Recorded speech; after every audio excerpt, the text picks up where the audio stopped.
Hello everyone. So we are on our day 2 of CAT 75 hard.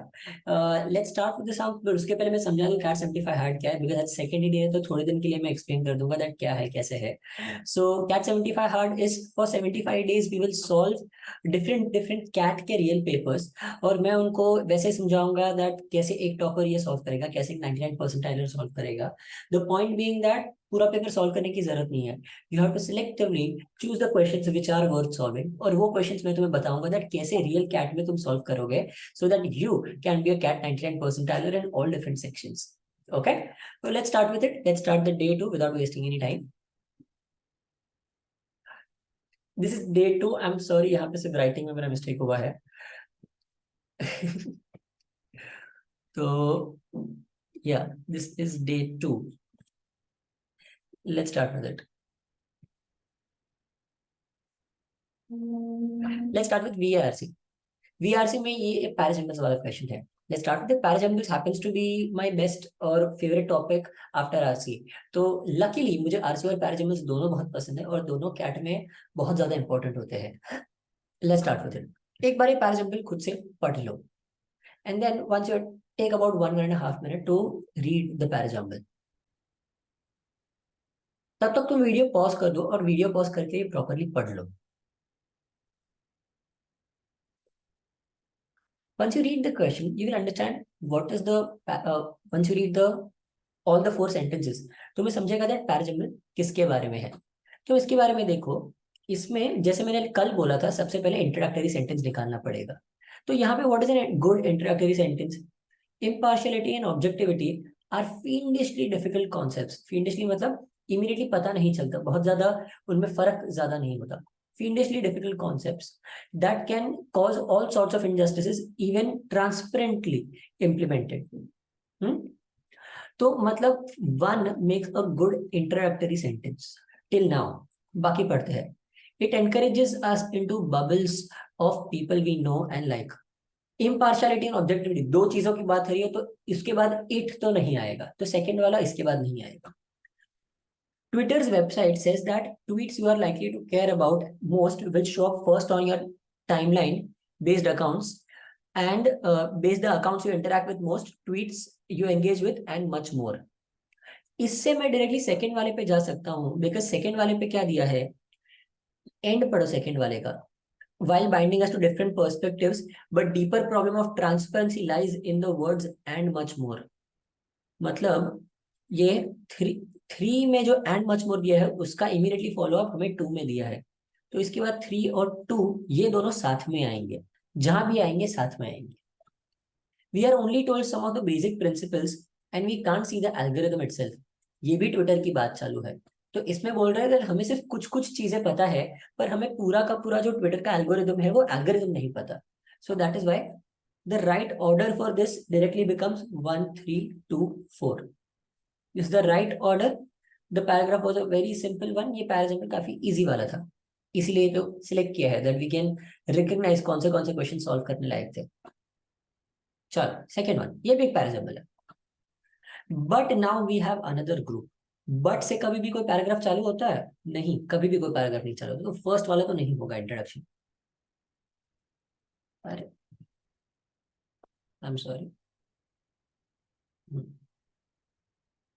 Democracy and high levels of inequality of the kind that have come to characterize the United States are simply incompatible. शायद हो सकता है. Believing these people are working. These people मतलब कौन people? कोई लोगों का description दिया नहीं है तो हम बोल नहीं सकते. Very rich people will always use money to maintain their political and economic power. This is a good one. Democracy and high levels of inequality of the kind that have come to characterize the United States are simply incompatible. मतलब democracy और high levels of inequality ये दोनों incompatible है, ये दोनों साथ साथ में चलते नहीं है. जिसके बाद हम बात करते हैं फोर्थ वाले की. Very rich people will always use money to maintain political power, political and economic power. पैसे वाले लोग अपना सारा पैसा लगा देंगे टू मेक श्योर दैट उनका पावर बना रहे. But now we have another group, the unwitting enablers. मतलब ऐसे लोग होते हैं जो बाकी लोगों को काम करने के लिए हेल्प करते हैं, बाकी लोगों को फायदा करवाने के लिए हेल्प करते हैं, वो एनेबलर्स है। Believing these people are working for the better world, they are actually at most chipping away at the margins. मतलब क्या, मैं तेरा काम करवा के दूंगा और बीच में से थोड़ा कमीशन खाऊंगा, इसे बोलते हैं एनेबलर। मतलब मैं तेरा काम करके दूंगा एंड बाद में जितना प्रॉफिट होगा उसमें से थोड़ा पार्ट मुझे दे देना, मैं खुद से तेरा काम करवा सकता हूँ।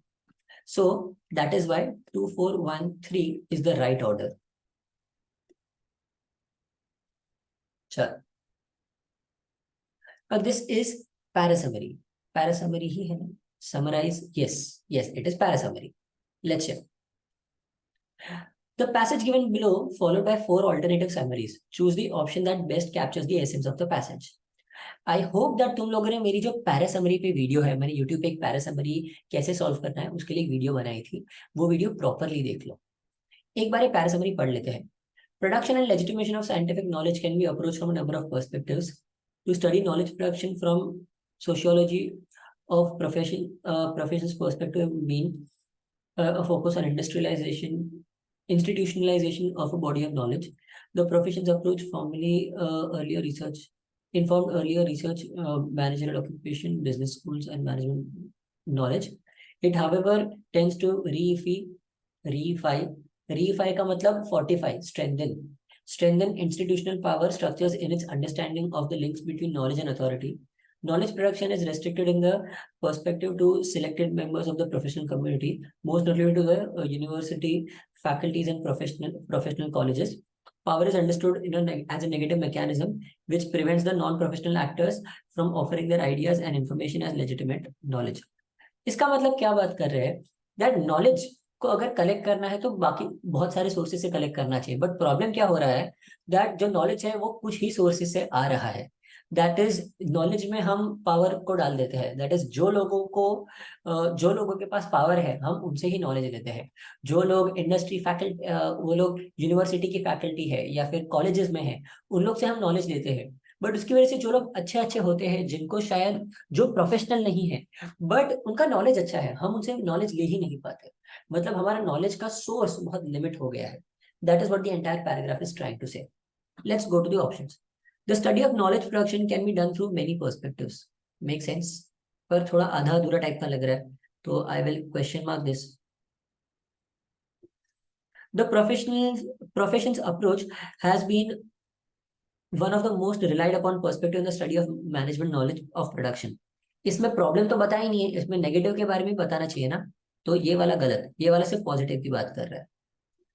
Profession's approach aims at institutionalization of knowledge but restricts knowledge production as a function of a select few. Yes, third वाला पॉइंट बराबर है।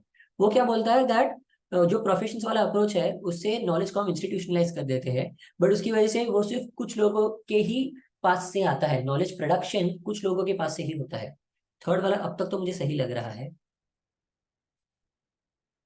Professions approach focuses on creation of institutes of higher education, नहीं, गलत, ऐसा बोला ही नहीं है। उन्होंने ऐसा बोला है दैट हम हायर एजुकेशन इंस्टीट्यूट से नॉलेज गेन करते हैं, नॉलेज प्रोडक्शन करते हैं, तो फोर्थ वाला गलत है। Third one is the right answer. Let's go to fourth one.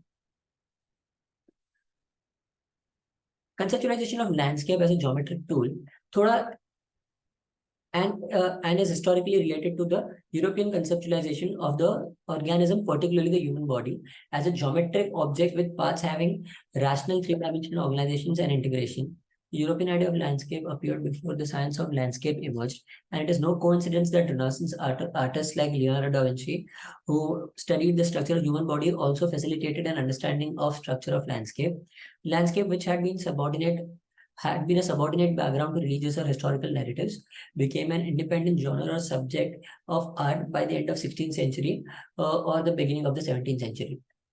If you guys know, the end of 16th century and the beginning of 17th century is the Renaissance period. Renaissance मतलब उसमें Europe में बहुत सारी नई ideas, बहुत सारी नई चीजें, काफी ज्यादा रेवोल्यूशंस हुए थे, काफी ज्यादा, that is called a change of age, that is renaissance period. इसमें हमें क्या बोला गया है, दैट पहले हम यूरोप में हिस्टोरिकली जब भी आर्ट की बात आती थी, ज्योमेट्रिक ऑब्जेक्ट्स की बात आती थी, तब ह्यूमन बॉडी देखते थे, बिकॉज वो लोग ह्यूमन बॉडी को हर एक ज्योमेट्रिक शेप में डालने की ट्राई करते थे। They used to imagine it as a geometric shape because similarity है काफी। तो बट रिनासेंस के टाइम उसकी वजह से लैंडस्केप पे भी काफी ज्यादा ध्यान देने लगे। जैसे लैंडस्केप्स की ड्राइंग करते थे, पेंटिंग्स करते थे of the nature. And landscape by the end of 16th century, मतलब रिनासेंस के टाइम, वो एक अलग ही अपना जॉनर बन गया। उन्होंने अपना एक नीश निकाल लिया था, लैंडस्केप पेंटिंग करेंगे हम। Okay. The study of landscape as an independent genre was aided by Renaissance artist. Yes, ये दिया हुआ है, यहाँ पे ही दिया हुआ है। Renaissance artists such as Leonardo da Vinci, who studied the structure of human body, also facilitated understanding of structures of landscape. First वाला बराबर बैठ रहा है। The three-dimensional understanding of organism in Europe led to similar approach towards the understanding of landscape. इन्होंने यहाँ पे ये नहीं बोला है, रिनाइसेंस के बारे में कुछ नहीं बोला गया, जबकि रिनाइसेंस के बारे में यहाँ तो बहुत कुछ। लास्ट की 4 लाइन तो रिनाइसेंस से रिलेटेड ही बोल रहे हैं। तो सेकंड वाला गलत। Renaissance artist were responsible for study of landscape as a, नहीं, वो रिस्पॉन्सिबल नहीं थे। उन्होंने उसको हेल्प की बट रिस्पॉन्सिबल वो नहीं थे, उन्होंने उसको सिर्फ बढ़ावा दिया। तो that is why wrong. Landscape became a major subject of art at the turn of the 16th century. Again, बहुत आधा अधूरा है, गलत नहीं है बट आधा अधूरा है। So that is why option 1 seems to be the right answer. Let's move ahead. ये RC, I recommend that you guys read this RC. थोड़ा टाइम लो, ये आरसी को प्रॉपरली रीड करो। I'll give you guys a few minutes। 3 minute low और ये RC को properly read करो, तब तक वीडियो को पॉज करो। चलो, आई होप तुमने एक्चुअली वीडियो पॉज किया, थोड़ी पूरा आरसी पढ़ा, क्योंकि मैंने भी वही किया। लेट्स मूव, सीधा क्वेश्चंस पे कूदते हैं। In the first paragraph the author laments मतलब हेट्स, उनको कौन सा फैक्ट नहीं पसंद आया? A new war memorial will be built but right next to India Gate, ऐसा कुछ उन्होंने नहीं बताया है। वो तो उल्टा खुश है, वो बोल रहे हैं दैट ऐसा होना चाहिए, दैट नया वॉर मेमोरियल बनना चाहिए। First one wrong. There is no recognition of Indian soldiers who served in the Second World War. Yes, उन्होंने स्टार्ट में पहले वाले पैराग्राफ में ही ये बोला गया है that India's contribution to the Second World War is airbrushed out of existence. ये रहा, लास्ट लाइन में दिया हुआ है उन्होंने। तो second is the right answer. Funds will be wasted on another war memorial, नहीं, वो तो बोल रहे हैं दैट जरूरी है। India lost thousands of human lives during Second World War, उनको उससे प्रॉब्लम नहीं है। वो बोल रहे हैं दैट अगर लूज किया लाइव्स तो उसका एटलीस्ट रिकॉग्निशन मिलना चाहिए। तो second one is the right answer. तो पहले वाले का आंसर इज ऑप्शन बी। चलो, थर्ड वन, सेकंड वाला। The author list all of the following as outcomes of the Second World War except US recognition of India strategic, नहीं, US ने तो recognize किया। बाद में large scale deaths in Bengal as a result of deprivation and famine, नहीं, ये भी outcome है, उन्होंने बोला है दैट ऐसा हुआ था। If you look here, human cost the Bengal famine most extreme manifestation of the widespread war time deprivation. तो ये सेकेंड वर्ल्ड वॉर के बारे में उन्होंने बताया है। Independence of subcontinent is partition into 2 countries, वो भी बताया है। ये इंडिपेंडेंस के बारे में जो टुकड़े हुए थे उसके बारे में भी बताया है दैट पार्टीशन का कहा गया, I remember reading it. India's freedom, yes, independence के बारे में बताया हुआ है। Signed up to Second World War and would open the doors to India's freedom, yes, तो इंडिपेंडेंस के बारे में बताया है। The large financial debt India owed to Britain after the war, ये इस रीजन से नहीं बताया है दैट सेकेंड वर्ल्ड वॉर हुआ, इसके लिए रीजनिंग अलग था, बट इसके लिए सेकेंड वर्ल्ड वॉर को रीजनिंग नहीं बताया गया है। सेकेंड वन का answer is option D. The phrase mood music used in the second paragraph indicates the Second World War is viewed as, ये देखो, यहाँ पे mood music के बारे में बताया गया है। Yet to come to terms with India's Second World War, which continues to be seen as a little more than mood music in the drama of India's advance towards independence and partition in 1947. तो setting the stage for emergence of India Pakistan rivalry, नहीं, वो उसके बारे में नहीं बताया है।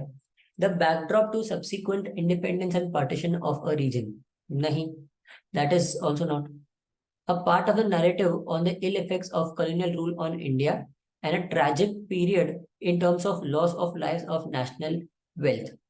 इसमें मुझे लग रहा है the only thing that we can stick on to, although very loosely, is option B, purely because यहाँ पे तुम देखोगे तो पार्टीशन के बारे में थोड़ी तो बात की है उन्होंने एटलीस्ट, मूड म्यूजिक के साथ पार्टीशन के बारे में थोड़ी बात की गई है. So I guess option B is the most suitable. I wouldn't say the perfect, मतलब मेरे दिमाग में तो बहुत अच्छे से नहीं बैठ रहा है, बट सबसे ज्यादा सुटेबल तो वही वाला ऑप्शन लग रहा है मुझे बाकी सबसे. So understand this concept, CAT में हमेशा सही आंसर नहीं, जो सबसे ज्यादा सही है वो वाला आंसर सिलेक्ट करना है. Okay. The author suggests a major reason why India has not so far acknowledged its role in the Second World War is that passage में हमने पढ़ा था that इंडिया अपने आप को बिल्ड करने में इतना बिजी है that वो बाकी सारी चीजों पे ध्यान नहीं दे पा रहा है. वो अपनी वाहवाही करने में इंडिया आगे ही नहीं आया, क्योंकि वो जो काम था वो काम ही संभालने में तुला था. लेट्स सी ऐसा कौन सा ऑप्शन है. wants to forget the human and financial, नहीं, we don't want to forget the human financial toll. Has been focused on building an independent non-colonial political identity. Yes, हम बहुत ज्यादा फोकस्ड है एक इंडिपेंडेंट एंटिटी बनाने में, एक अच्छा सा देश बनाने में बहुत बिजी है, इसलिए हम पुरानी बातों पे ध्यान नहीं दे रहे. Views the war as predominantly allied effort. नहीं. Blame the war for leading momentous partition. नहीं, blame नहीं कर रहे, हम तो बस बोल रहे हैं that war हुई और उसके बाद partition हुआ. तो ब्लेम मतलब नेगेटिव वर्ड हो जाता है ब्लेम. हम ब्लेम नहीं कर रहे, हम बस बोल रहे थे तुम्हारे साथ ये हुआ. Okay. The war led to partition but the war was not to blame for partition. चलो. The author claims that omitting mention of Indians who served in the Second World War from the new National War Memorial is a reflection of misplaced priorities of the post-independence Indian government, a reflection of academic and popular view of India's role in the war. Yes, ये दिया हुआ है यहाँ पे. मैंने पढ़ा था ये कहीं तो. Political trajectory, India's pre-British wartime development, India's long-standing financial relationship, Britain, largest creditors.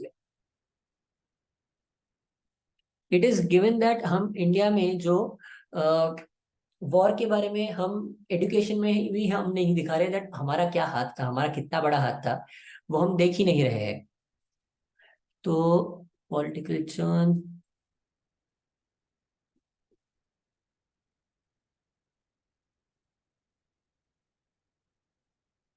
India signed up for serving, नहीं, extraordinary mobilisation, material financial contribution. So I remember in the paragraph, अगर तुम्हें दिख रहा है, because I want to move wide इसलिए मैं दिखा नहीं पा रहा, but if you guys can see then please tell me in the comments that कौन से वाले पैराग्राफ में बताया गया है, सो दैट बाकी लोग वो देख सके. मुझे याद है, मुझे पता नहीं चल रहा है वो कहाँ पे दिया हुआ है. मतलब आई रिमेंबर रीडिंग इट जब अभी मैंने पढ़ा था तब. तो यस, बेसिकली ये बताया गया है दैट इंडिया अपने एजुकेशन में खुद ही अपना हाथ इतना बड़ा नहीं बताता सेकेंड वर्ल्ड वॉर में. ओके. Yes, ये रहा. Further, the political trajectory of the post-war subcontinent has militated against the popular remembrance of the war. मतलब इंडिया खुद पॉलिटिकल ट्रेजेक्टरी, हमने ऐसा पॉलिटिकल ट्रेजेक्टरी पकड़ा जिसमें हम हमारा जो हाथ था, जिस हमारे सब कॉन्टिनेंट, इंडियन सब कॉन्टिनेंट का इतना बड़ा हाथ था in the Second World War, हम उसको रिमेम्बर ही नहीं करते. We don't even give it remembrance. Popular नहीं है उसका रिमेम्बरेंस. तो ये मिल गया answer. So option B is the right one. Let's move ahead. ये वाला सेकेंड आरसी. अगेन ये वाला आरसी 3 या 4 मिनट लो, पॉज करो video, read it properly. Take your time. चलो. आई होप तुमने एक्चुअली आरसी पढ़ा, क्योंकि मैंने भी अभी ही पढ़ा. Let's move on to the questions. अच्छा सा आरसी है, मेटाफोरिकल आरसी है. मेटाफोर मतलब जो बात बतानी चाहिए वो सीधी नहीं बताई है, थोड़ा अलग तरीके से, थोड़ा घुमा फिरा के बात बताई है. That is what a metaphorical RC means. Which of the following statements best expresses the overall argument of the passage? Elephants, like humans, they are in conflict but are profoundly social creatures. नहीं, ये थोड़ी overall argument है, ये तो argument नहीं, ये तो बस स्टेट किया है. ओके. ये तो पहले और सेकेंड पैराग्राफ में बताया है दैट एलिफेंट्स सोशल क्रीचर्स है. The relationship between elephants and humans has changed from one of coexistence to one of hostility. ये बाकी कुछ नहीं, ये पहली लाइन है. Relationship between elephants has dramatically changed. Hostility and violence. Peaceful से. Recent elephant behavior could be understood as a form of species-wide trauma-related response. Yes, ये हमें यहाँ पे बताया गया है species wide trauma related response, ये वाली line. But Bradshaw and several colleagues today argue that today's elephant populations are suffering from a chronic stress kind of a species wide trauma. और बाद में इसके ही बारे में पूरा डिस्क्रिप्शन उन्होंने दिया हुआ है. दैट डिस्क्रिप्शन में क्या बताया है, मतलब कैसे वो स्पीसीज वाइड पूरा ट्रॉमा हो जाता है.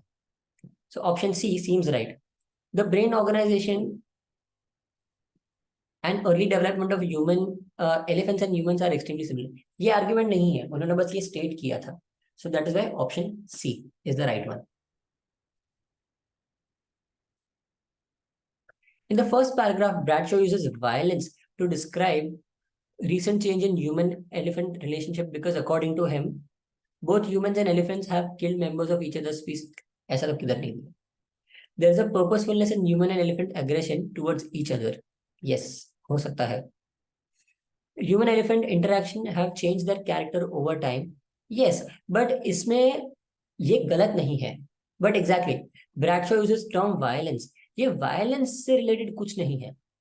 वायलेंस डिस्क्राइब करने के लिए यूज किया है बिकॉज अकॉर्डिंग टू हिम, मतलब कुछ ज्यादा डिस्क्रिप्टिव देना पड़ेगा. अब तक सेकंड वाला सही लग रहा है मुझे. Elephant herds and their habitat have been systematically destroyed by humans. नहीं, this is just a fact that they have stated. ये यहाँ से बताया हुआ है. यंग ट्रेडिशंस हैव बीन, कहाँ गया, suffering from loss of habitat they claim have to have disrupted the intricate web of familial and societal relations. तो last वाला भी सिर्फ मेंशन किया है. मेरे हिसाब से option B is the right one. The passage makes all of the following claims except. कौन सा वाला क्लेम नहीं करते? Elephant mothers are evolving newer ways of rearing their calves to adapt to emerging threats.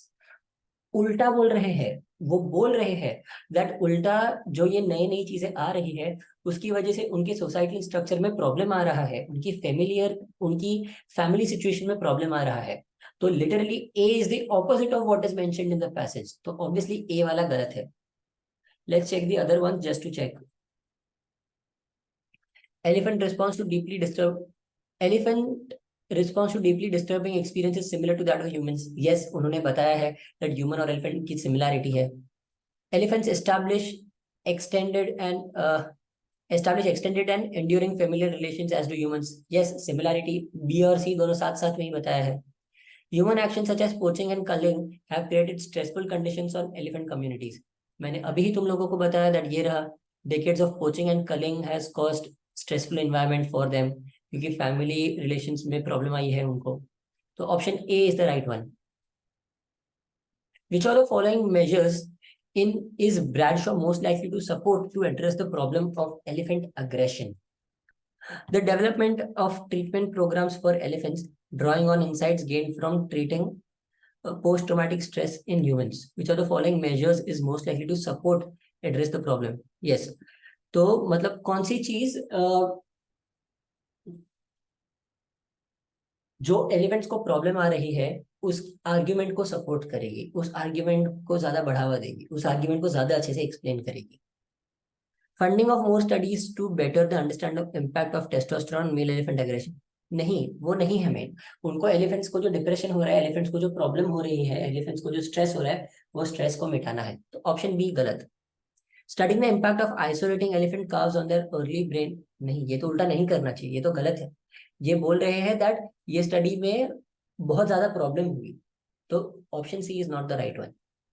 Increase funding for research into similarity of humans and other animals drawing on insights gain from human elephant similarities.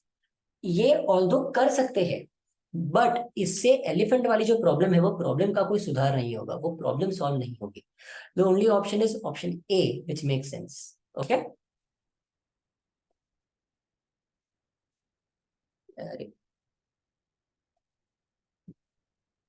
Option A.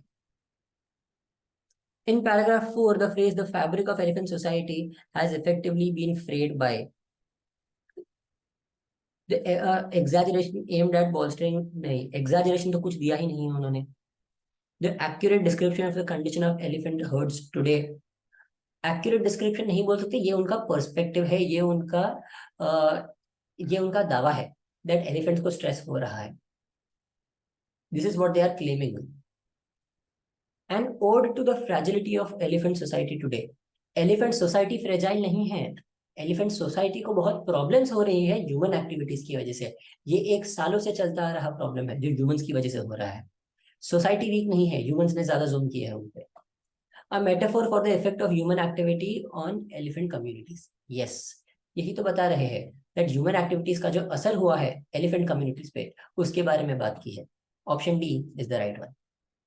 I hope you guys understood and we move on to LR.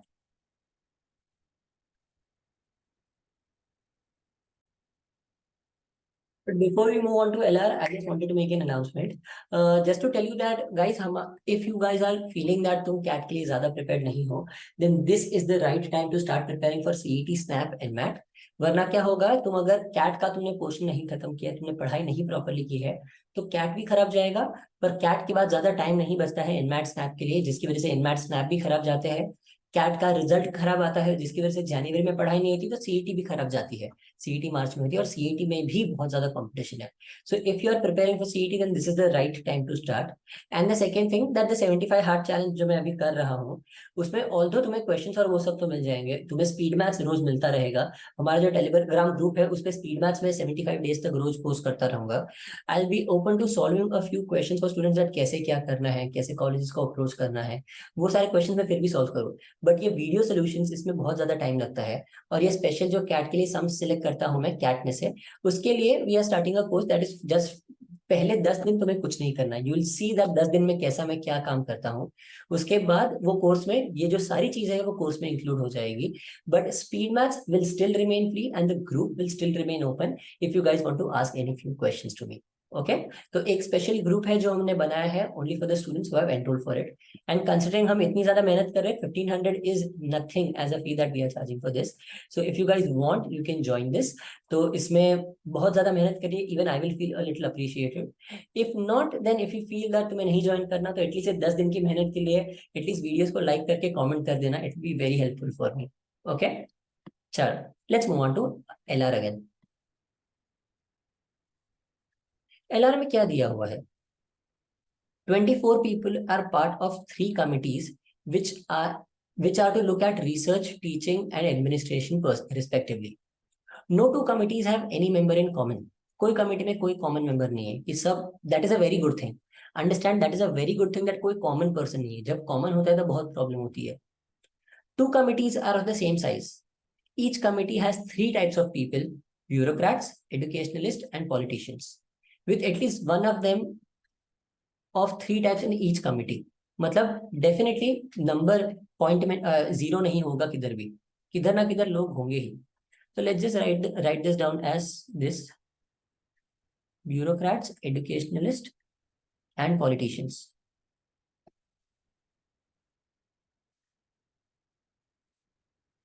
इसमें 3 type के हैं, एक teacher है, एक administration है और एक research है। तो रिसर्च, टीचिंग एंड एडमिनिस्ट्रेशन, और ये हो जाएगा टोटल। और हमें बताया है दैट सबका टोटल सिर्फ 24 लोग ही है, टोटल 24 पीपल टोटल है। Let's solve this. The number of bureaucrats in the research and teaching committees are equal. ये, अरे, ये और ये इक्वल है।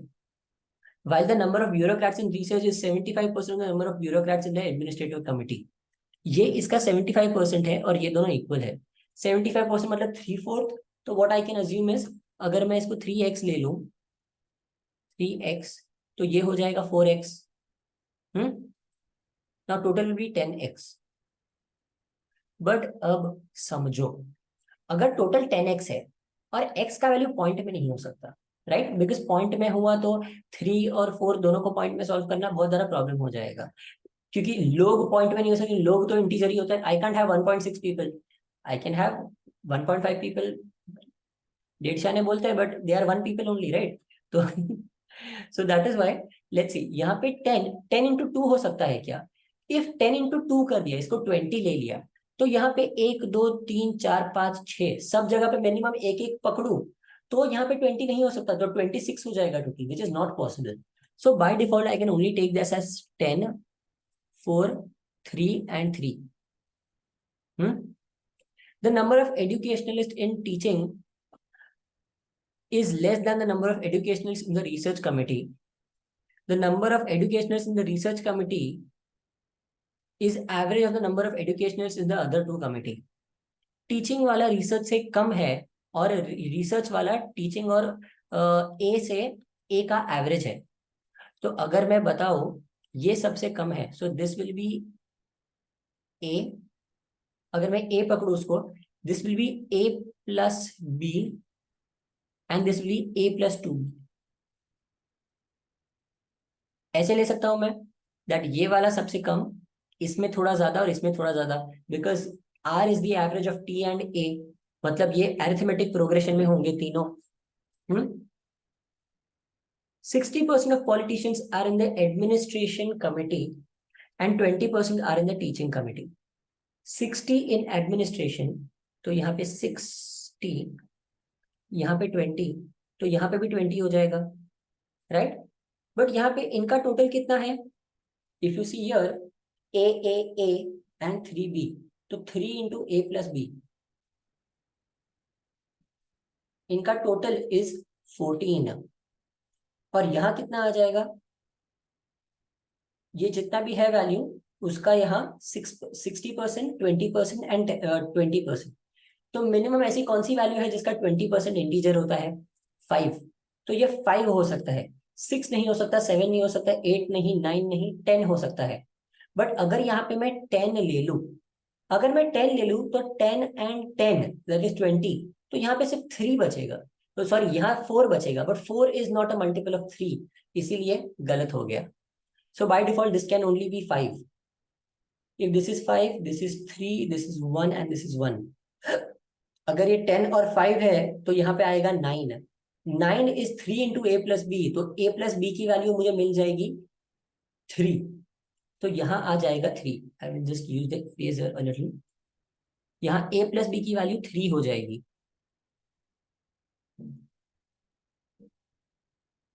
एंड ये जो बाकी दोनों हैं उनकी वैल्यूज क्या हो जाएगी? देखो 3 is the average of both values and दोनों का टोटल होना चाहिए 6। अगर दोनों का टोटल 6 होना चाहिए और उनके बीच की वैल्यू 3 होनी चाहिए, तो ऐसी क्या पॉसिबिलिटीज है टी और ए में? The only possibilities are either this is 2 and 4 और दिस इज 1 and 5। तो हमें मिल जाएगा आंसर, एंड जो टोटल वैल्यू है वो टोटल वैल्यू बन जाएगी 9 राइट साइड में। सो दैट इज 9। ऐसे हमें मिल गया सम का सोल्यूशन। अब हम देखेंगे क्या पूछा गया है। अब तक सम खत्म नहीं हुआ है, अब तक सिर्फ हमें टेबल मिला है। Based on the following information which of the following must be false, कौन सी चीज फॉल्स होनी चाहिए? The administration committee of the number of bureaucrats, ये रही, is equal to the number of educationalist. हम नहीं बोल सकते, ब्यूरोक्रेट्स और एडुकेशनलिस्ट का सेम नहीं है। एडमिनिस्ट्रेशन कमेटी, हाँ एडमिनिस्ट्रेशन कमेटी सेम नहीं है ब्यूरोक्रेट्स एंड एजुकेशनलिस्ट का, क्योंकि ये 4 है तो ये 4 या फिर 5 दोनों में से कोई भी हो सकता है। मस्ट बी फॉल्स, ये ट्रू भी हो सकता है। The size of research committee is less than the size of teaching committee. Research is less than teaching, research का क्या है 7, एंड इसका क्या हो सकता है 3 4 5 6, 6 या फिर 5। तो size of research committee is less than size of teaching committee. देखो रिसर्च कमिटी कभी भी उससे कम नहीं होगी, ये 6 हो या 5 हो, research will always be more than T. So that is why B1 is false, it is false for sure. What is the number of bureaucrats in the administration committee? Bureaucrats administration 4, the answer is 4। Let's go to next question। हम question पढ़ के वापस वो वाले table पे जाएंगे। What is the number of educationalist in research committee? Educationalist in research committee 3, answer है 3। And which of the following cannot be determined uniquely based on the given information? हम क्या क्या डिटरमाइन नहीं कर सकते? हम एजुकेशनलिस्ट का टी और ए नहीं डिटरमाइन कर सकते, और इसकी वजह से हम टी और ए का टोटल भी डिटरमाइन नहीं कर सकते। Okay, the total number of educationalist in 3 committee नहीं, total number of educationalist is 9, वो तो चेंज नहीं होगा। The total number of bureaucrats in 3 committee, bureaucrats भी हमें पता है टोटल 10 है। Size of teaching committee, yes, size of teaching committee हमें नहीं पता चलेगी, दैट इज 6 लोग या 5 लोग, मुझे नहीं पता। So that is why option 3 is the right answer, we can not determine option 3। The size of research committee, research committee मुझे पता है 7 लोग है, yes, option 3 is the right one. Okay, चलो let's move to the DI. Guys, DI का set आज का एक बहुत इंपॉर्टेंट सेट है समझने के लिए। ये देखो, ये सेट देख के है ना बहुत डरावना लगता है। अगर तुमने कल का वीडियो देखा है मेरा Day 1 of 75, तो वो बहुत इजी सम लग रहा था, और ये वाला बहुत टफ लग रहा है। But actually what I suggest is, normally जिस डीआई में बहुत ज्यादा डेटा दिया होता है वो डीआई इजी होते हैं, और जो डीआई में बहुत कम डेटा दिया होता है, जैसे कल वाला सम दिखने में बहुत सिंपल था, वो कभी कभी बहुत ज्यादा टफ होता है। कैट में तो स्पेशली जो डीआई में बहुत ज्यादा डेटा दिया हुआ है वो नॉर्मली डिफिकल्ट ही होता है। Okay, let's start with it. A multi-layered pie chart shows the scales of sales of LED television 16-17. Outer layer shows monthly sales. उसके बाद quarterly. For some months the sales are not given in the chart. Middle layer shows quarter wise aggregate sales. Quarter wise दिया हुआ है middle layer में, और अंदर वाले year में साल, अंदर वाले में years दिए हुए हैं। The innermost layer shows annual sales. It is known that the sales figure during the 3 months of second quarter April, May, June of 2016 440 and ये दोनों नहीं पता 150 फॉर्म एन अरिथमेटिक प्रोग्रेशन। इनका एपी बनता है 40 और मई और जून का। तो मई और जून का क्या हो जाएगा, इनका टोटल 40 से हो जाएगा 110। 110 का एक एपी बनता है, हम देखेंगे एपी क्या बनेगा। And as do the 3 monthly sales figures in the fourth quarter. तो हम क्या बोलेंगे, इसमें 40 तो कम से कम होगा 120। 120 के ऊपर कितना है, 30 एक्स्ट्रा है, तो मैं बोलूंगा 30 मतलब 10 और 20, सो दैट इज 40, 50 एंड 60। ये तो ही एपी बनेगा और मुझे टोटल 150 मिलेगा। And sales figures of the fourth quarter, मतलब ये वाले फोर्थ क्वार्टर का सेल्स फिगर लेना पड़ेगा। टोटल 360 है, ये 100 है, तो इनका टोटल होगा 160, तो 120 एंड 140। ये एक ही एपी है जिसका टोटल 260 आएगा और टोटल 360 हो पाएगा। Now we have the table. अब देखते हैं जो हमें पूछा जाएगा उसके बारे में देखेंगे, क्योंकि इतना सारा डेटा है, सब कुछ सॉल्व करने बैठे तो टाइम वेस्ट हो जाएगा। What is the percentage increase of sales in December 17 as compare to December 16?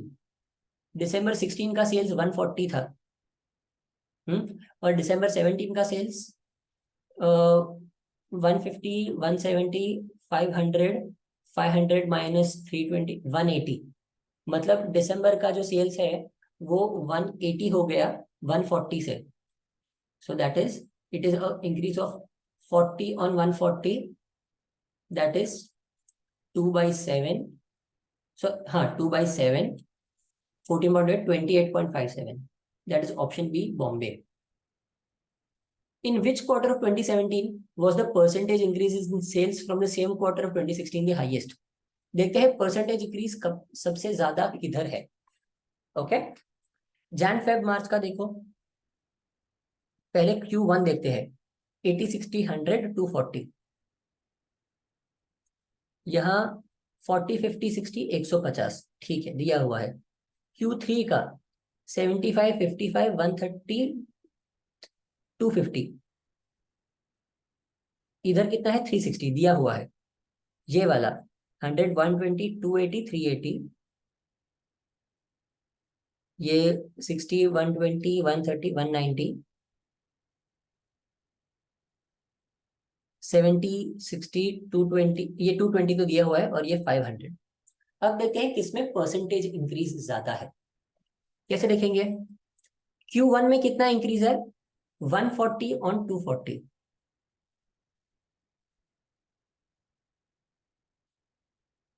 इसमें 40 on 150। देखो इसमें तो 50% से ज्यादा इंक्रीज है, तो ये तो बाय डिफॉल्ट निकल गया। 250 में ये तो कम हो गया, तो थर्ड वाला भी निकल गया, थर्ड वाला भी नहीं होगा। इधर 140 ऑन 360। अगर 140 का ही इंक्रीज है तो जिसमें डिनोमिनेटर छोटा है वो वाला उठाएंगे ना, वो ज्यादा परसेंटेज है। The answer is Q1। Q1 में सबसे ज्यादा इंक्रीज है, option C. During which quarter was the percentage decrease in sales from previous quarter the sales the highest? Decrease कितना हुआ है? डिक्रीज सिर्फ एक में ही हुआ है, and that is Q3। Q3 में 250 था, 250 का 220 हो गया। दैट इज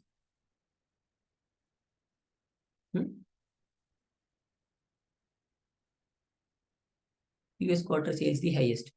अच्छा, किसमें डिक्रीज? तो यहाँ पे तो नहीं दिया गया है। During the which quarter was the percentage decrease in sales from previous quarters sales the highest? Decrease in sales हुआ है सिर्फ Q3 में, बाकी किधर भी डिक्रीज नहीं हुआ। अच्छा, as compare to the previous quarter. Oh, previous quarter sales, my bad, sorry. मतलब क्या? Q1 से Q2 का डिक्रीज, Q1 से Q2 का डिक्रीज कितना है? Let me just erase this part.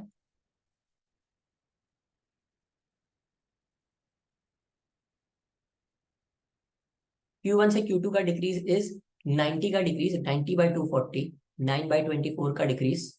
हमें ऑप्शंस में कौन से दिए वही देखेंगे।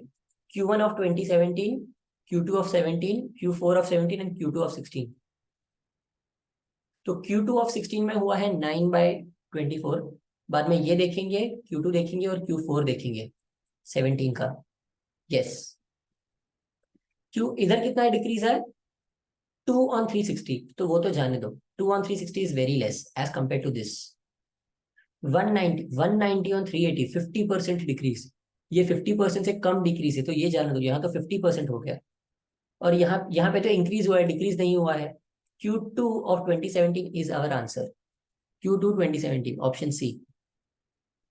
During which month was the percentage increase in sales from the previous month sales the highest? March 16, October 16, इन दोनों को देखते हैं, क्योंकि याद रखना पड़ेगा, इसीलिए हमारे पास सामने सामने नहीं है इसीलिए। तो मार्च 16, 40/60, 66% इंक्रीज, 2/3 से इंक्रीज हो गया। उसके बाद अक्टूबर 16 में कितने से इंक्रीज हुआ? 45/55, दैट इज 9/11। ये ज्यादा बड़ा इंक्रीज हुआ। Okay.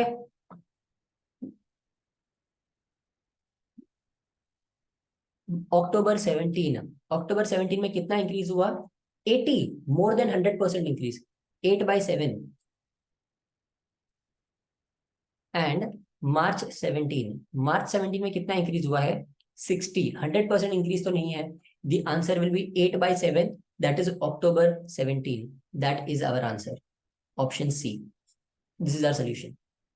I hope you guys understood. देखो, ये सम दिखने में बहुत टफ था, DI ऐसा बड़ा सा सम दे दिया, इतना सारा डेटा दे दिया, बट पढ़ने में बहुत सिंपल था।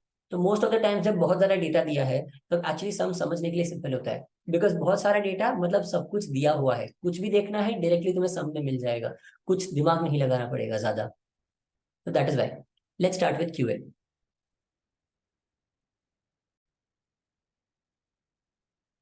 Distance from A to B is 60 kilometers. Guys, again a request, please just like the video. It will be very helpful for me. अगर तुम्हें अब तक का सम पसंद आया है तो।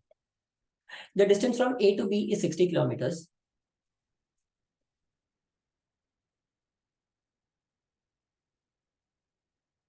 Na P and N start from A at the same time and move towards B. P takes 4 hours more than Narayan to reach. तो नारायण का टाइम X, तो P का टाइम कितना हो जाएगा? X+4। Moreover, Pratha reaches the midpoint 2 hours before Narayan reaches B. तो प्रथा को mid point that is 30 kilometre पहुंचने में कितना टाइम लगता है? X-2। और 60 किलोमीटर पहुंचने में X+4। तो बेसिकली उसे 30 किलोमीटर कवर करने के लिए 6 घंटे लगते हैं। द स्पीड ऑफ प्रथा इन kilometre per hour is 5 kilometre per hour, option D.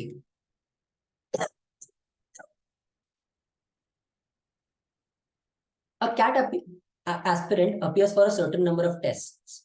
His average score increases by 1 if the first 10 tests are not considered and decreases by 1 if the last 20 tests are not considered. If his average score for the first 10 and the last 10 tests are 20 and 30 respectively, find the total number of tests taken by him. Okay? मतलब इसमें क्या दिया हुआ है that पहले 10 test का total, ये पहले 10 टेस्ट है, ये बीच में कुछ तो टेस्ट दिए हुए हैं और लास्ट में 10 टेस्ट है। ये 10 टेस्ट का टोटल इज 200 एंड ये 10 टेस्ट का टोटल इज 300। अगर मैं ये 200 निकाल दूं तो एवरेज 1 मार्क से बढ़ जाता है। If I remove this then average increases by 1 mark. If I remove these तो average decreases by 1 mark. One thing to notice here is that decrease और इंक्रीज सेम रह रहा है। whenever this happens, please understand जो overall average है वो इन दोनों का एवरेज होगा। So the overall average is 250। okay, so now this is a logic that I explained in Krakavitis का averages का lecture, that अगर कोई बंदा निकल रहा है अपना वजन लेके in a group which has a random age weight, random weight that is 250 kg हम पकड़ते हैं, ग्रुप का एवरेज वेट है, ग्रुप में एवरेज 50 रुपए है और कोई 300 वाला निकलता है और उसकी वजह से 1 मार्क सबका कम हो जाता है, 1 रुपये सबके पास कम हो जाता है। मतलब वो खुद एवरेज लेके निकलता है और उसके ऊपर से सबके पास से 1-1 रुपया लेके निकलता है। तो उसने कितने पैसे लिए? उसने 50 रुपीज एक्स्ट्रा लिए, 250 प्लस 50 रुपीज एक्स्ट्रा लिए और 50 रुपए उन्होंने सबसे 1-1 रुपया ही उठाया। That means there are 50 other people. तो यहाँ पे भी सेम लॉजिक लगेगा दैट अगर ये लोग निकलते हैं और 1 मार्क एक्स्ट्रा लेके निकलते हैं तो ये 10 टेस्ट और उसके ऊपर से there are 50 more test. So the total test are 50 plus 10 60। The answer to this question is the total number of test was 60 tests।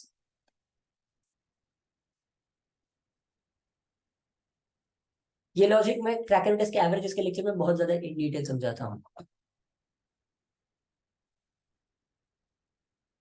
Let's look at this one.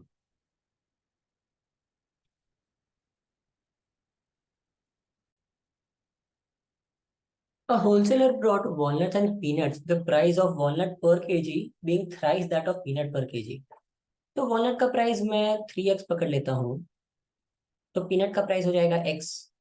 Cost price for wholesaler, देखो order किया जा रहा है, wholesaler wholesaler बेचता है shopkeeper को और बाद में शॉपकीपर आगे बेच देता है ₹166 में। When sold 8 kg, he then sold 8 kg of peanuts at a profit of 10%। उसने 10% प्रॉफिट किया 8 kg पीनट्स पे and 16 kg of walnuts at a profit of 20% to a shopkeeper। तो फॉर अ शॉपकीपर, नाउ इसका देखते हैं walnuts and peanuts. इसने खरीदा 3x भाव में और x प्राइस में और इसने बेचा 10% प्रॉफिट पे। सो 3.3x into 8 and 16 kg walnuts at 20% profit. So 1.2x का 16 kg बेचा उसने। बाद में एस, शॉपकीपर क्या करता है? शॉपकीपर ने इतने प्राइस में खरीदा, वो आगे बेचेगा। बट शॉपकीपर ने क्या किया, उसने इसमें से he lost 5 kg of walnuts and 3 kg of peanuts. तो शॉपकीपर के पास बचा कितना? शॉपकीपर के पास बचा है 3 kg walnut and 3 kg of, अच्छा वो सॉरी, वॉलनट्स में उसने प्रॉफिट किया, माय बैड, मैंने इधर थोड़ा गलत लिखा है, I am sorry about it.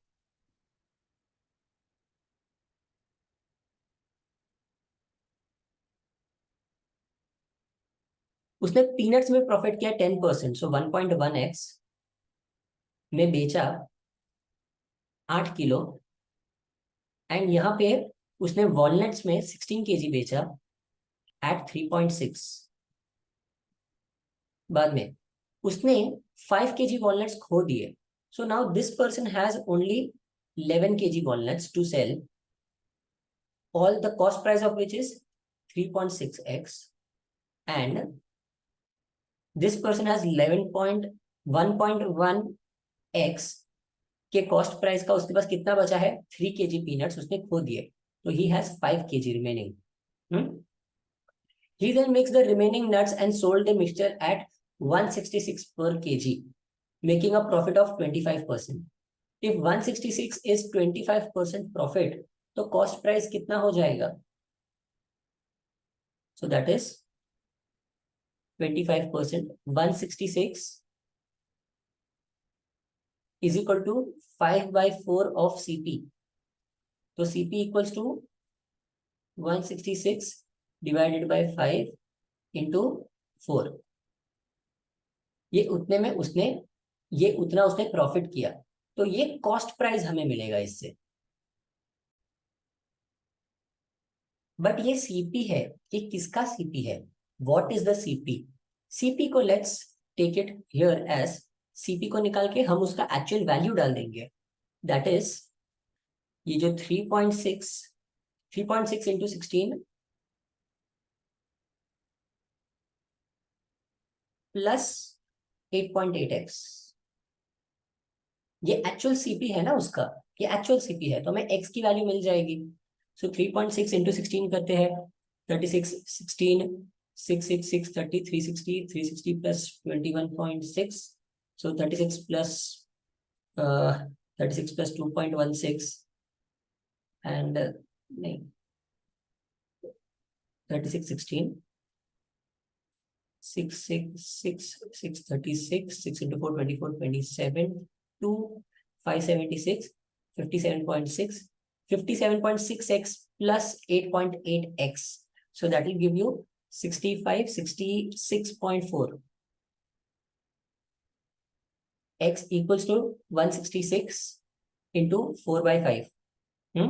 तो हम x को यहां ले लेंगे. We will take x as common.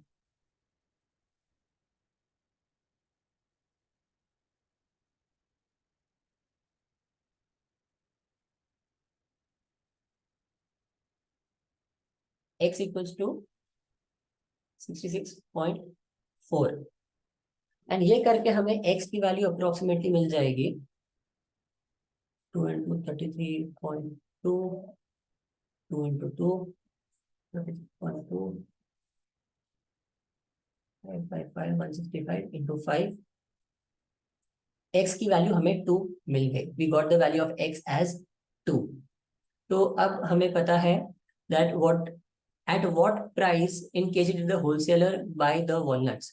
उसने वॉलनट्स बाय किए 2, 3.3 इंटू 2, 6 के उसके 16 kg उसने बाय किया. So that is 96. Option C, that is 6 into 16. That is how we got the answer.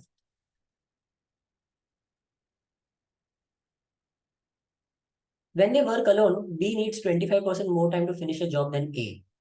अगर B का time is 4:5, A and B, so that means efficiency wise, A does 5 and B does 4. They two finish the job in 13 days in the following manner. A works alone till half of the job is done. Then A and B work together for 4 days, and finally B works alone to finish the remaining 5% of the job. In how many days can B alone finish the entire job? मतलब क्या, पूरा काम उसका 50% is done by A, उसका 45%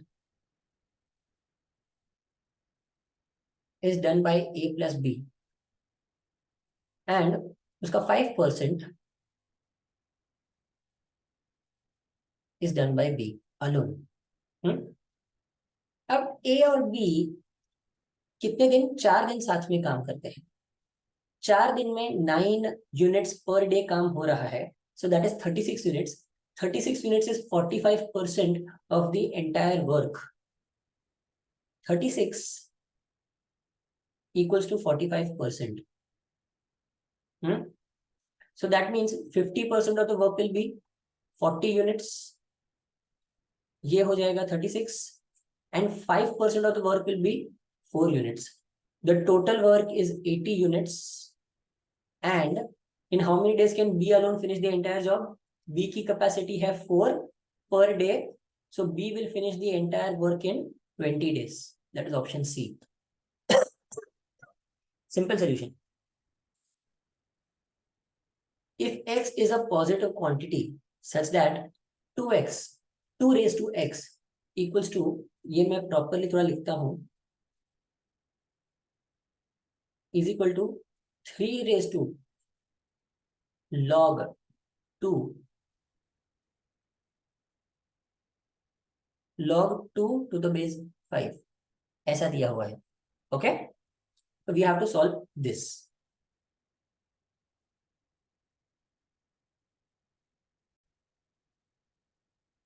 यहाँ पे देखते हैं. इसमें है ना गाइस, सबसे पहले हम क्या करेंगे, जब भी ऐसे कुछ दिया होता है, whenever you are given something like this, that किसी का पावर दिया हुआ है और लॉग का सम है, सीधा लॉग ले लो पूरी चीज का. So log of 2 raise to x equals to log of 2 to the base 5, ये लेना है. Okay, so let's write it as दोनों बाजू log 2 to the power x is equal to log 3 to the power log 2 to the base 5. This can also be written as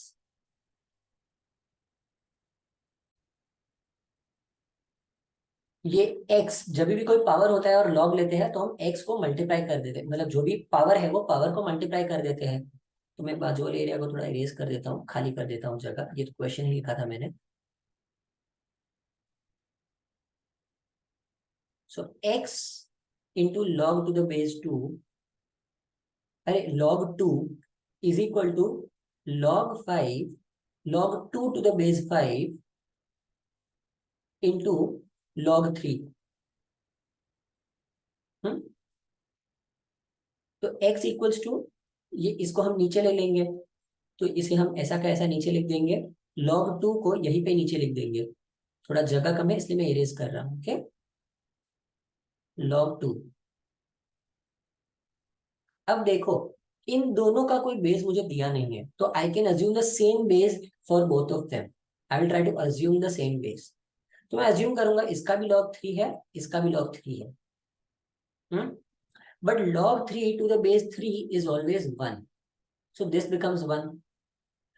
अब ये देखो, log 2 to the base 5 and log 3 to the base 2, दोनों का base अलग है but दोनों का जो मेन है log वाला नंबर वो सेम है. तो हम इसको उल्टा करने की ट्राई करेंगे. That is x equals to, अगर हम न्यूमरेटर को डिनोमिनेटर बना देते हैं तो बेस और मेन नंबर उल्टे हो जाते हैं. So equal to log 3 to the base 2 divided by log 5 to the base 2. Okay, इधर तक आई होप तुम लोगों को समझा. और ये वाला बिकॉज दोनों के बेस कॉमन है, इसलिए मैं नीचे वाले को ही इसका बेस बना सकता हूं. That is log 3 to the base 5. ये आ गया तुम्हारा answer, log 3 to the base 5. But ये तो मुझे ये सॉल्व करके मिला है question. What is this equal to, ऐसा तो कोई ऑप्शन ही नहीं दिया हुआ है, तो मुझे ऑप्शंस को भी सॉल्व करना पड़ेगा. ये वाला थोड़ा ज्यादा त्रासदायक समय.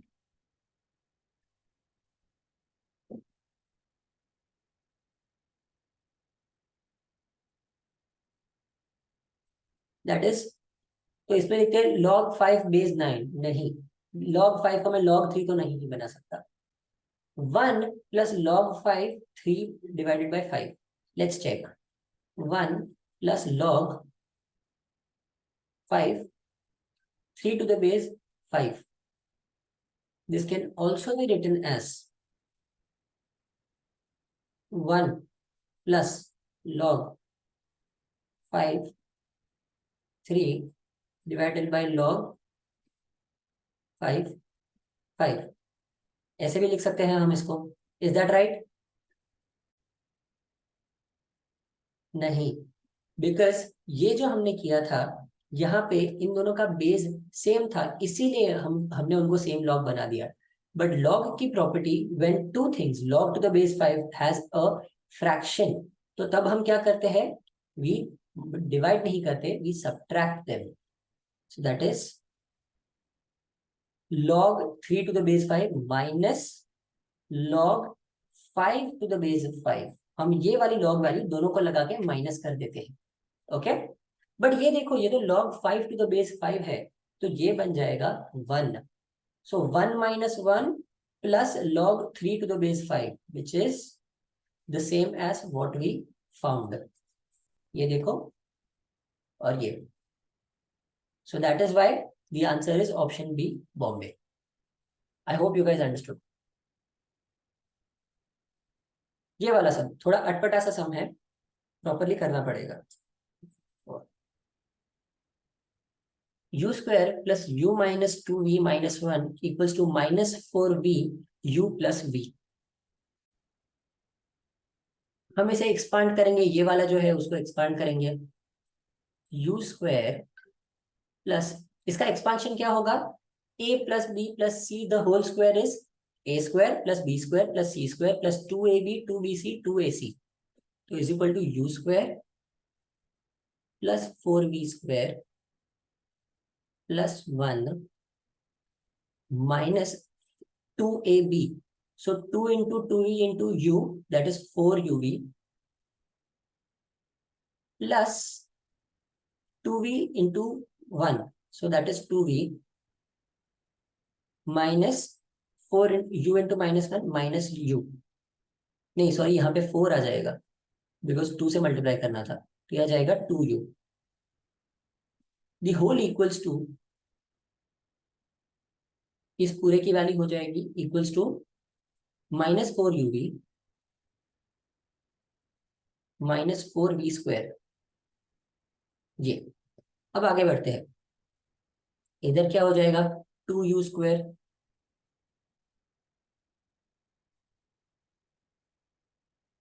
Plus 4v square plus 1 minus 4uv cancel हो जाएगा, प्लस 4v स्क्वायर, नहीं माइनस 4v स्क्वायर तो यहाँ पे, हाँ तो plus 4v minus 2u plus 4v square is equal to 0। तो इन दोनों का बन के बन जाएगा 8v स्क्वायर। हम u को एक बाजू रखेंगे और 4v वाले सबको एक बाजू रख देंगे, so that is 2u square minus u plus 2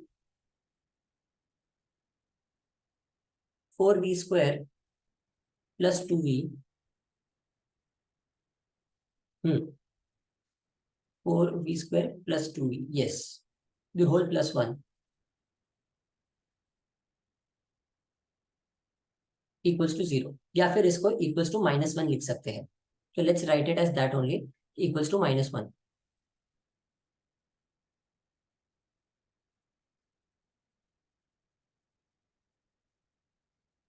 उसके बाद गाइस ये देखो, ये यू स्क्वायर माइनस यू, अगर इसमें 1/2 होता रहे, 1/4 होता रहा, तो हमें एक आइडेंटिटी मिल जाती। तो मैं क्या करूंगा, मैं दोनों बाजू ऐड करूंगा और दोनों बाजू सब्ट्रैक्ट करूंगा, मतलब राइट साइड ऐड करूंगा, लेफ्ट साइड भी ऐड करूंगा, तो सेम हो जाएगा, फिट हो जाता है। So that is 2, I am so sorry, ये घड़ी घड़ी हो रहा है, वेट आई यूज द सुन का pen.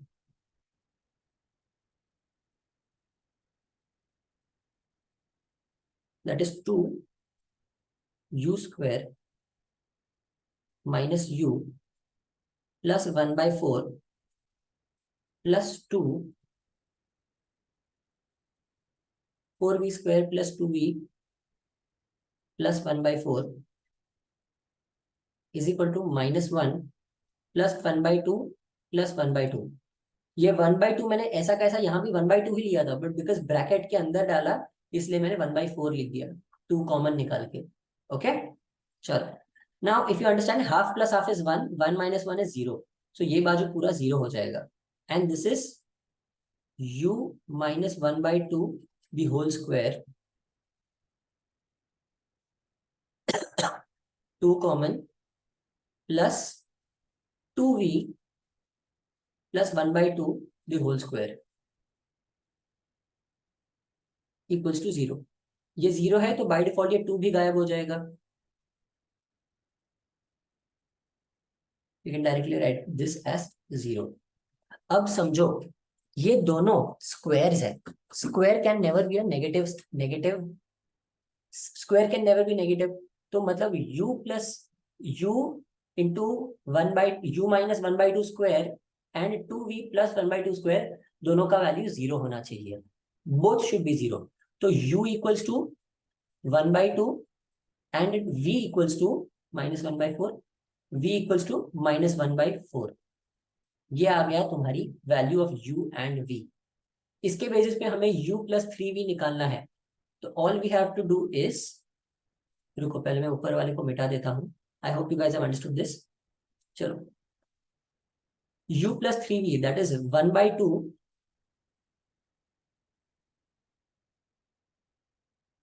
1 by 2 plus 3v plus 3 into minus 1 by 4, so that is minus 3 by 4, so that is 2 by 4 minus 3 by 4 giving you minus 1 by 4. This is your answer, option D. I hope you guys understood.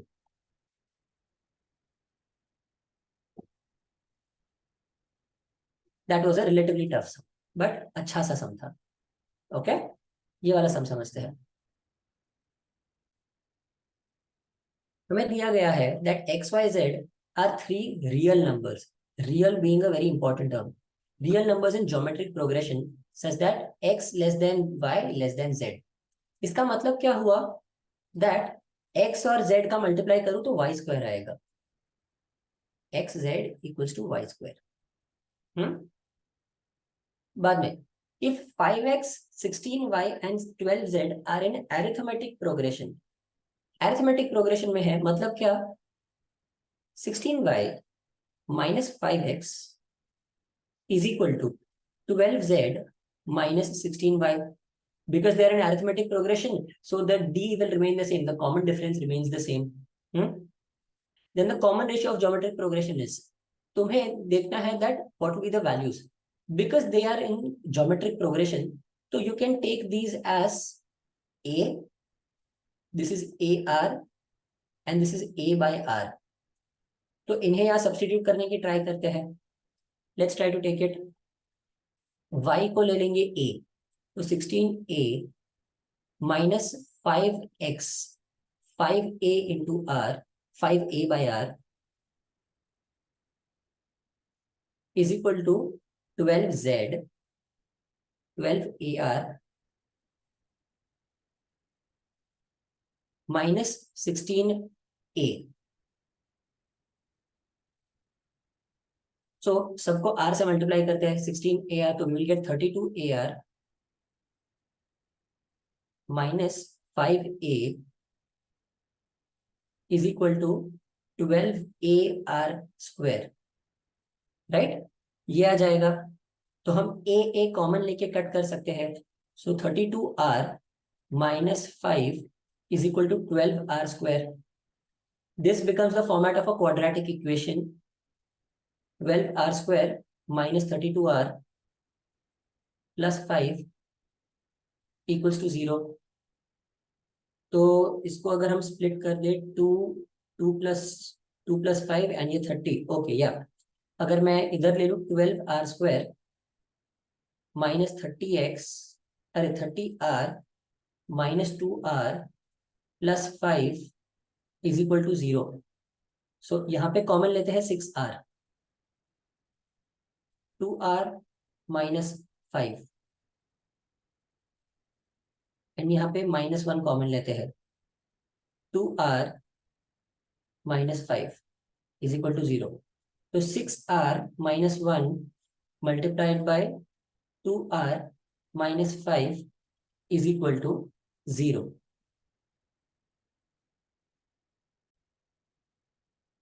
इसका मतलब r या तो ये वाली value 0 होगी या फिर ये वाली वैल्यू 0 होगी, तो r का value will be equal to 1/6 और r will be equal to 5/2।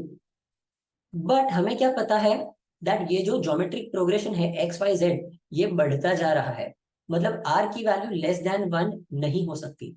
So r will be 5/2, that is 2.5। okay। what is the common ratio of the geometric progression?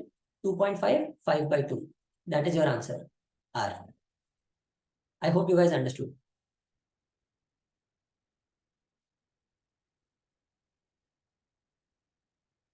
points EFGH lie on sides ABCD, मतलब ABBCCD and DA of a square ABCD। तो ABCD करके एक square draw करते हैं। EFGH is also a square, तो ये ऐसा एक स्क्वायर बना देते हैं।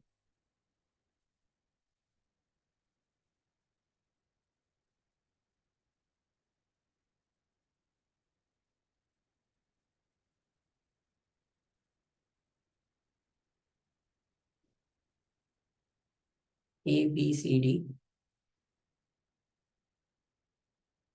एंड यहाँ पे EFGH।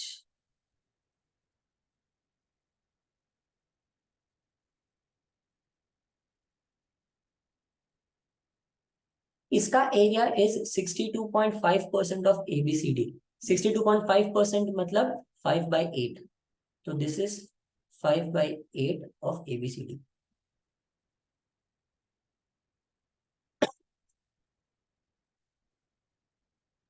And CG is longer than EB। CG is longer than EB। Okay, ये मैंने उल्टा ड्रॉ किया, तो मुझे ऐसे करना पड़ेगा।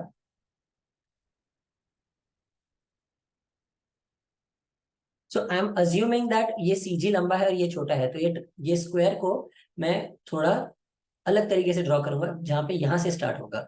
तो बेटा just draw the square again. ये मैंने वापस ड्रॉ कर दिया। EFGL। CG is longer than EB। But एक बात समझो, ये स्क्वायर है तो basically CG is equal to AE, वो सेम ही हो जाएगा। तो you have to basically find the length of EB to CG। तो EB टू AE का लेंथ निकालना है basically. Okay, here what I'll assume this as 1। अभी के लिए 1 पकड़ता हूं मैं।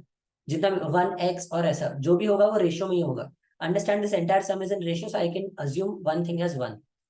1 and 1, तो ये कितना आ जाएगा मुझे नहीं पता रेशियो में कितना, तो I take this as x। r ही ले लेते हैं।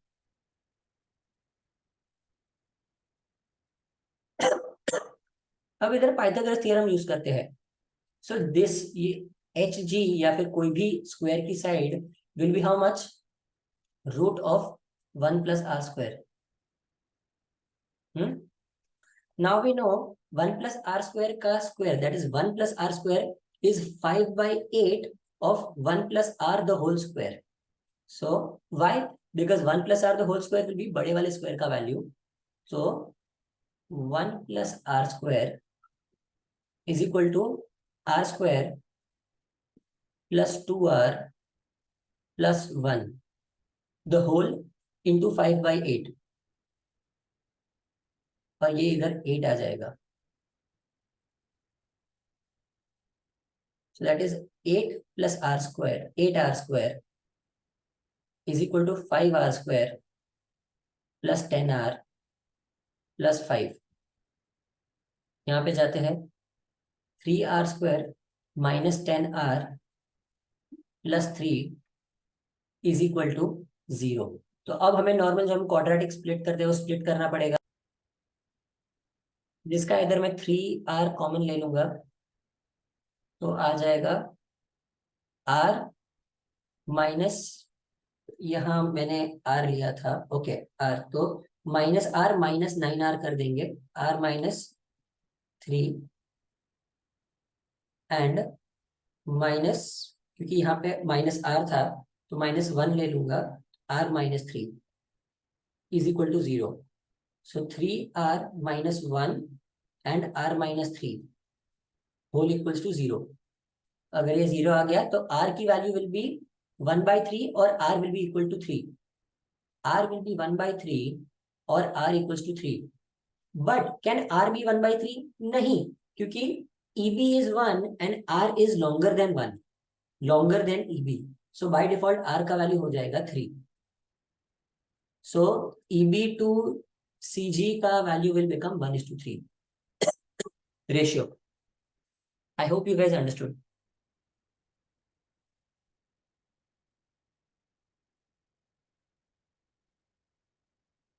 ये वाला सम देखते हैं. ये मैंने पूरा पैरेललोग्राम ड्रॉ कर दिया है, हमें जो जो दिया है वो यहाँ पे हम ड्रॉ कर रहे हैं. Okay. In a parallelogram 72 centimeter sides CD AD have length 9 and 16, area 72 दिया हुआ है, and P be a point on CD such that AP is perpendicular to CD. ये ऐसा perpendicular दिया हुआ है. Then find the area of triangle APD. APD इसका area निकालना है. एरिया निकालना है मतलब मुझे किस किस की जरूरत पड़ेगी. आई विल नीड ये P, AP and PD because half into base into height is the area of a triangle. तो मैं पहले AP निकालने की ट्राई करता हूँ. कैसे? मुझे पूरे पैरेललोग्राम का एरिया पता है 72. पैरेललोग्राम का एरिया क्या होता है? Base into height. So that is 9 और हाइट तो दिया हुआ है AP. सो बाय डिफॉल्ट मुझे उस हिसाब से AP का वैल्यू मिल जाएगा 8. This is given. ये आ गया 8. अब देखो ये वाले में, ये वाले ट्राइंगल में, look at this. If there is one side, another side and there is a 16 given, अगर एक साइड का डबल हो जाता है hypotenuse, then the other side will always be √3 of this. So x, 2x and x √3, that is 8 √3. ये property है 90 degree वाले एक राइट एंगल ट्रायंगल की, जिसमें शॉर्ट वन साइड का double is the second side. So that is normally 30-60-90 triangle. ये ऐसा बोलते हैं 30-60-90 ट्रायंगल. पाइथागोरस थ्योरम प्रॉपर्टी अच्छे से पढ़ लो. तो ये आ जाएगा 8 √3. तो मुझे पीडी की वैल्यू मिल जाएगी 8 √3. एंड अब अगर मुझे इनका एरिया निकालना है, so that will be AP into PD divided by 2, 64 divided by 2, 32 √3. And that is option C. That is how I did it.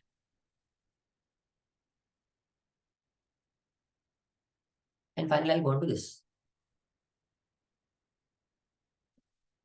If among 200 students, 105 like pizza and 134 like burger, then the number of students who only like burger can possibly be. सिर्फ only burger पसंद है वैसे लोग कितने हो जाएंगे? देखो इसमें दो केसेस बनेंगे, दो एक्सट्रीम केसेस. 200 लोग जिसमें से 134 लोगों को बर्गर पसंद है और 105 लोगों को पिज्जा पसंद है. तो ऐसे में दो केसेस ड्रॉ कर देता हूं. पहले ही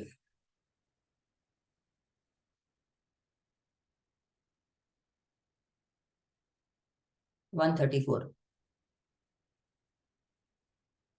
पहले हम क्या बोलेंगे, जितना हो सके हम सारे पिज्जा को बर्गर के अंदर रख देंगे. तो पिज्जा पसंद वाले सारे लोगों को बर्गर पसंद है. 10, बर्गर पसंद वाले लोगों को पिज्जा पसंद है, पिज्जा पूरा बर्गर के अंदर आ जाएगा. अगर ऐसा हुआ तो सिर्फ बर्गर कितने लोगों को पसंद होगा? 29. ओके, ये बाहर वाला एरिया 29 हो जाएगा. That is 134 minus 105. एंड अगर मैं लू दैट पिज्जा और बर्गर दोनों सेम लोगों को नहीं पसंद, जितने हो सके उनको अलग रखना है, तो मुझे कुछ तो कॉमन लेना पड़ेगा, क्योंकि उनका टोटल ज्यादा जाता है 200 से. 134 105 तो 39. 39 कॉमन आ जाएगा एंड 105 पिज्जा. मतलब इधर कितने लोगों को सिर्फ बर्गर पसंद है? 95. 95 लोगों को सिर्फ बर्गर पसंद है, और वहां वाले केस में 29 लोगों को सिर्फ बर्गर पसंद है. अब इसके बीच में जैसे जैसे मैं पिज्जा को नजदीक लाता जाऊंगा बर्गर से, वैसे वैसे ये वैल्यू बढ़ती जाएगी, बट इससे कम नहीं होगी. और कभी भी 29 से 105 से ज्यादा नहीं होगी, क्योंकि पूरा का पूरा पिज्जा को मैं अंदर ले लेता हूं.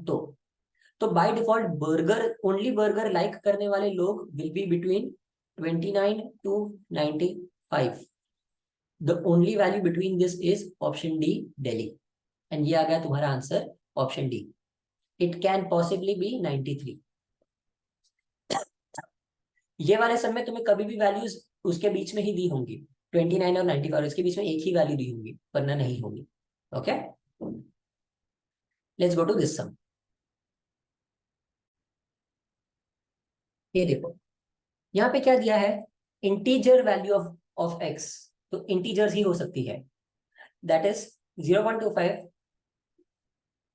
Less than 2 raised to x less than 200। तो मैं मिनिमम वैल्यू 0.25 की ले लूंगा, equal to, okay, I say that minimum सबसे कम से कम इतना जा सकती है। 2 raised to x 0.25 कब होता है? जब x का वैल्यू होता है हाफ, टू रूट नहीं, 2 raised to x 1/2, 2 का वैल्यू अगर मैं 1/4 ले लूं, ओके, तो फिर हमें कितनी वैल्यू आ जाएगी? अगर इसकी वैल्यू मैं 1/4 ले लूं, so the power has to be -2।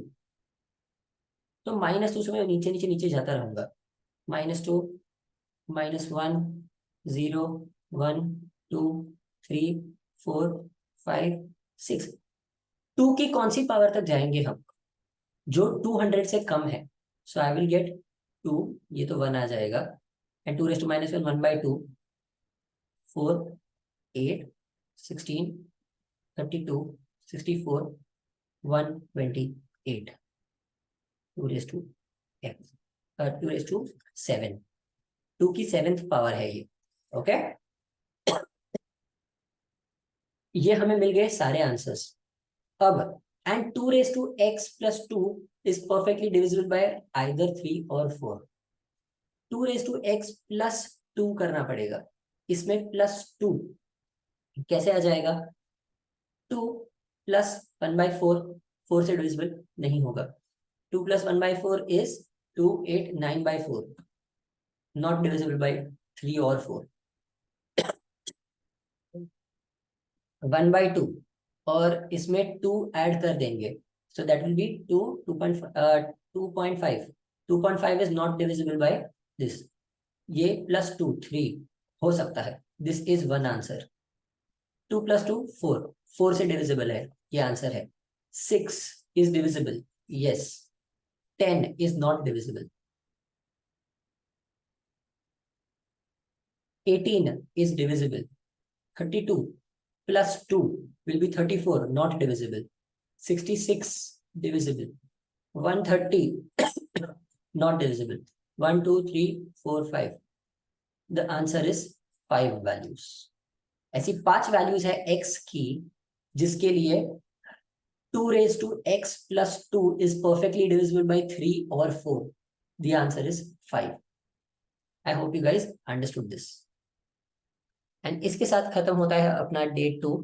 I know लंबी लंबी वीडियोस जा रही है, बट गाइज आई